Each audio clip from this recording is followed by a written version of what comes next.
વોટ્સએપમાં આ સેટિંગ આજે જ ઓન કરી લો, પછી તમારો નંબર શેર કરવાની જરૂર નહીં પડે. સૌથી પહેલાં વોટ્સએપ એપ ઓપન કરો. હવે ઉપર જમણી બાજુ આવેલા 3 ડોટ ઉપર ટેપ કરો.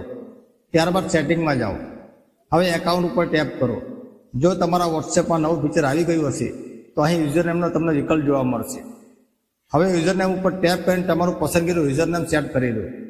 શક્ય હોય તો તમારા નામનું જ યુઝરનેમ એન્ટર કરો. એકવાર યુઝરનેમ સેટ થઈ જશે પછી લોકો તમારા મોબાઈલ નંબર વગર પર યુઝરનેમ દ્વારા તમને શોધી અને સંપર્ક કરી શકશે. આ રીતે તમે તમારો નંબર વધુ પ્રાઇવેટ અને સિક્યોર રાખી શકો છો. તમારા વોટ્સએપમાં નવું ફીચર આવ્યું છે કે નહીં નીચે કોમેન્ટ કરીને જરૂરથી જણાવજો. જો વિડીયો ઉપયોગી લાગ્યો હોય તો વિડીયોને એક લાઇક કરો, શેર કરો અને ચેનલને સબસ્ક્રાઇબ જરૂરથી કરજો.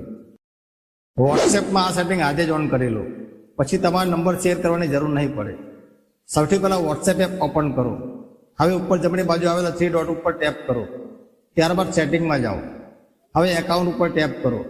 જો તમારા વોટ્સએપમાં નવું ફીચર આવી ગયું હશે તો અહીં યુઝરનેમનો તમને વિકલ્પ જોવા મળશે. હવે યુઝરનેમ ઉપર ટેપ કરીને તમારું પસંદગીનું યુઝરનેમ સેટ કરી દો.